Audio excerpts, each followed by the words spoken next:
Welcome to second part of my Goa vlog. അതെ guys, എൻ്റെ നേരത്തെ ഷോർട്ടിൽ പറഞ്ഞിരിക്കുന്ന പോലെ തന്നെ നമ്മളെല്ലാവരും ഭയങ്കര ടെൻഷൻ അടിച്ചിട്ടായിരുന്നു ഇതിനകത്ത് ഇരുന്നുകൊണ്ടിരുന്നത്. എല്ലാവർക്കും നല്ല ടെൻഷൻ ഉണ്ടായിരുന്നു.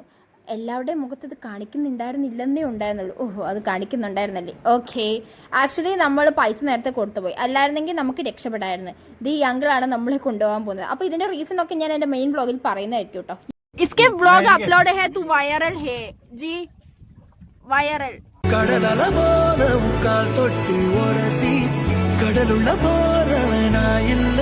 കടലല്ലൊക്കെ മതി. ഓക്കെ ഗൈസ്, ഇനി നമുക്ക് ഫുഡ് കഴിക്കാം. അങ്ങനെ നമ്മൾ സന്തോഷത്തോടെയും സമാധാനത്തോടെയും തിരിച്ചു വന്നതിന്റെ സന്തോഷത്തിൽ നമ്മൾ ഫുഡ് കഴിക്കാൻ പോവാണ്. കണ്ടോ ഗൈസ്, ആ ജ്യൂസി ഫ്രഷ് വാട്ടർമെലൻ ഈ ചൂടത്ത് അതൊക്കെ കിട്ടുമ്പോഴുണ്ടല്ലോ ഭയങ്കര സമാധാനം എന്ന് എൻ്റെ പൊന്നോ. അങ്ങനെ നമ്മൾ ഒരുങ്ങി കിട്ടി വീണ്ടും പുറത്ത് പോകാൻ പോകുന്നു. പക്ഷേ നമ്മൾ പോയില്ല ഗൈസ്, കാരണം അവിടെ നല്ല വെയിലായിരുന്നു. അങ്ങനെ നമ്മൾ വീണ്ടും ഒരുങ്ങി കിട്ടി വൈകിട്ട് പുറത്തിറങ്ങി. This is Miramar beach guys. അങ്ങനെ നമ്മൾ ഇതാ വീണ്ടും ഗോവയിൽ പോയിട്ട് ആളൊഴിഞ്ഞ ബീച്ച് തപ്പിപ്പെറുക്കി വന്നിരിക്കുകയാണ്. ഇപ്പം നിങ്ങൾക്കുള്ളൊരു ഡൗട്ടായിരിക്കും, നമ്മൾ എന്തുകൊണ്ടാണ് ഈ ഗോവയിൽ ആളൊഴിഞ്ഞ ബീച്ച് മാത്രം തപ്പിപ്പെറുക്കി പോകുന്നത്. ആക്ച്വലി ഞങ്ങൾക്കുണ്ടായിരുന്ന ഡൗട്ടായിരുന്നു അത്.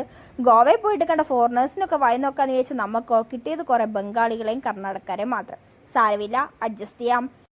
നമ്മൾ ഈ അടുത്ത് കയറി പോയിക്കൊണ്ടിരിക്കുന്നതാണ് നമ്മുടെ അടുത്ത സ്പോട്ട്. ആക്ച്വലി ഇതൊരു തട്ടിക്കൂട്ട് പരിപാടിയായിരുന്നു ഗൈസ്. ഇത് ഞാൻ വിളിച്ചുകൊണ്ട് വന്നേ ആയതുകൊണ്ട് എനിക്കൊന്നും പറയാൻ പറ്റുന്ന അവസ്ഥയായിരുന്നു. നമുക്ക് എന്തായാലും പരിപാടി കാണാം. ഗൈസ്, അങ്ങനെ നമ്മൾ കുരിശുമലയൊക്കെ കയറി പരിപാടിയിലെത്തിയിരിക്കുകയാണ്. എന്തുപാടാ ഈ കാണിച്ചു വെച്ചേക്കുന്നത്. നമ്മുടെ എക്സ്പെക്ടേഷൻസിന്റെ കൂടുതലായതുകൊണ്ടാണോ എന്നറിയത്തില്ല, നമുക്കിത് അത്ര വലിയ പിടിച്ചില്ല. പിന്നെ ഒറ്റ ഈ വ്യൂ കൊണ്ടാണ് നമ്മൾ അവിടെ പിടിച്ചു നിന്നത്. പിന്നെ 1 മണിക്കൂറല്ലേ ഉള്ളൂ. ആക്ച്വലി നമുക്ക് ഫസ്റ്റ് കയറിയപ്പോൾ ഈ സംഭവം വലിയ ഇഷ്ടപ്പെട്ടില്ലെങ്കിലും പരിപാടി തുടങ്ങി കഴിഞ്ഞപ്പോൾ നമുക്ക് ഇഷ്ടപ്പെടാനൊക്കെ തുടങ്ങിയിട്ടുണ്ടായിരുന്നു. കാരണം ഇവർ ഏറ്റവും കൂടുതൽ സപ്പോർട്ട് ചെയ്തുകൊണ്ടിരുന്ന ഓഡിയൻസിനായിരുന്നു. ഓഡിയൻസിനെ സ്റ്റേജിലേക്ക് കയറ്റുന്നു, അവർക്ക് പെർഫോം ചെയ്യാൻ ചാൻസ് കൊടുക്കുന്നു. അതൊക്കെ എനിക്ക്